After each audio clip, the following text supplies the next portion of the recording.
well, I don't believe it. I've got a cobweb on the guitar. It's only been in there a couple of days. It doesn't even really fit there. Okay, well, let me just see where this angle of dangle is. Probably ish, roughly. Right, so some guitars. Oh, I don't know. Pointing this straight at the sun. So here we have the Oakcaster number 13, which is the Wangi and Oak thing with two Seymour Duncan pickups, one quarter-pounder and the other one the Pearly Gates in the British position, and that's switchable, humbucking, no, coil splitting, and I don't know how to tune this one is. So let's try this one out. Noise. I'm playing it through a Vox amp, which is kind of broken, so you shall see. What we've got on this one, we've got the, let's get it in tune, we've got a coil split, or coil, yeah, coil split.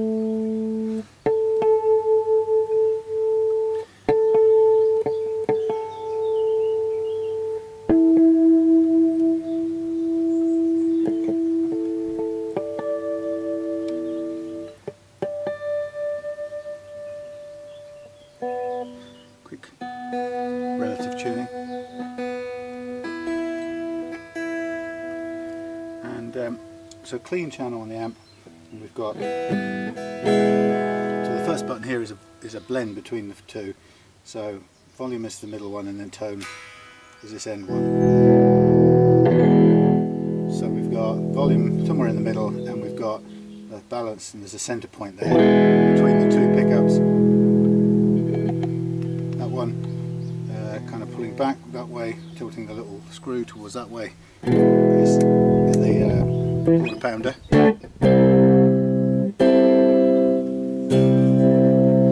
And then switching that other way goes to the humbucker, or single coil humbucker.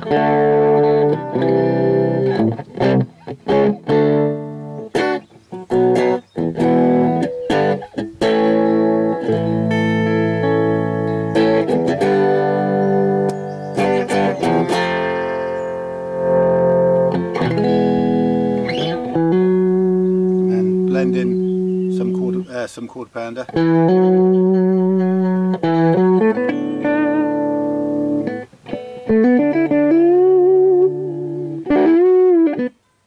That's the amp cutting out. So that quarter-pounder is a huge, powerful pickup, and so it's kind of used in careful dollops compared to the Pearly Gates. So Pearly Gates, that one. Single coil.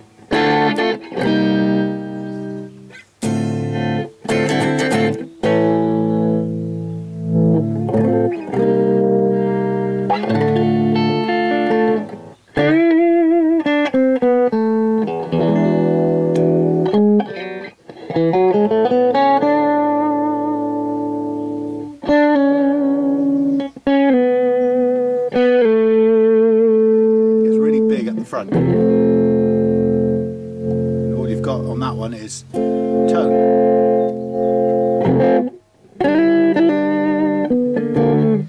But that drives the amp really well, although I'm kind of cautious that this is probably going to break down because it's not very well, whatever's going on with this thing.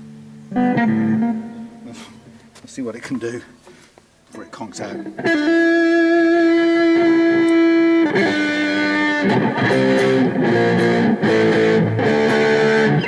I'm tuning now.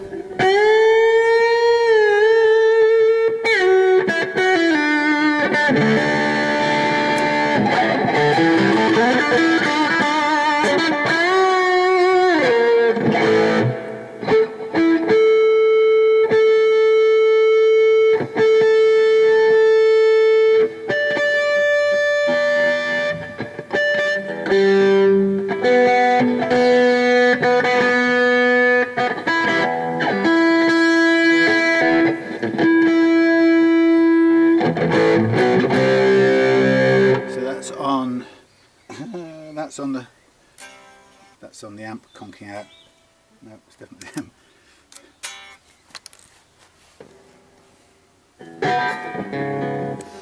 Nearly had to hit it.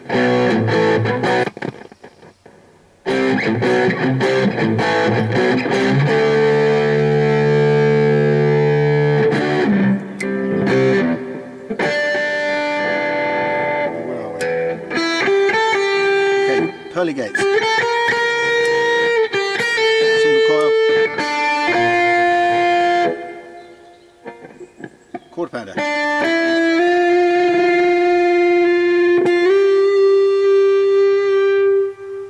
Master volume. Bend. Halfway. 2 single coils.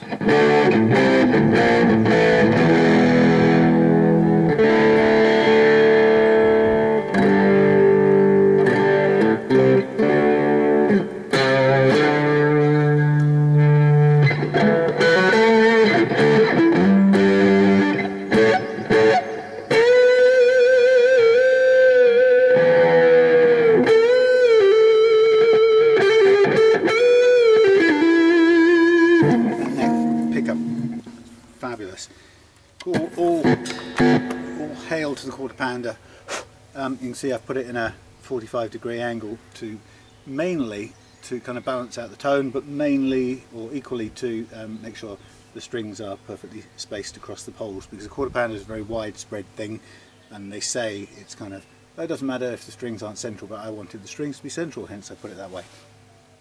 We've got a 16-inch radius, 19:1 tuners, a exclusive ReLoved guitars Oakcaster thingy, and really importantly 2 quick release hex bolts going into threaded inserts into the neck heel, which means this thing can, the neck can come off very quickly, go into cabin luggage, which you can then take on board an aircraft with you, and then pretty easily put the thing together again at the other end and go out playing. And because of the hardwoods and the bolts, the whole thing goes back into exactly the same action that it was before.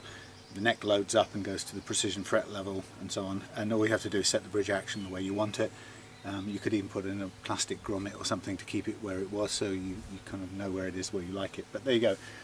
That's Oakcaster number 13, the Wangi and Oak treble guitar. Known as the Oreo. Also known as the Oreo cookie. This one here is my kind of prototype one, which I'm keeping. It's got loads of mistakes in it, but I love it.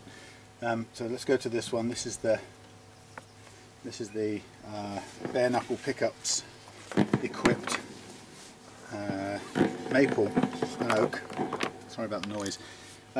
Same basic design, pretty oak on the back there. 2 bolts going into the threaded inserts in the same way. In this case we've got a slightly different bridge, but the same principle, single wraparound fixed bridge, but you can set backwards, forwards intonation, up and down for the action.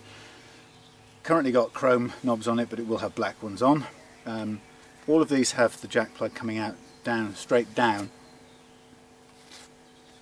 so that the jack plug comes out that way and has the least stress going on it as possible, so you don't technically need to tuck it into the strap. 2 Bare Knuckle Pickups P90s, Infinity, no, what do they call them? Extreme, no I can't remember now, Maximum, all out, something or other. Huge. And so we've got a quilted maple top with the oak base, and we've got again the 16-inch radius fingerboard, 19:1 tuners on top, and yeah, bone nut, standard stuff. All of these are refretted with jumbo fret wire, so that they're kind of the way I like them. So this one is simple controls in a way, normal three position switch between bridge, neck and middle, master volume and master tone. So on the bridge pickup,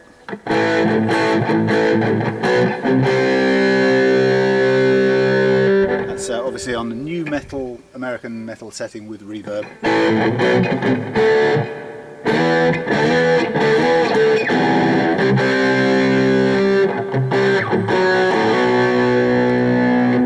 And then we've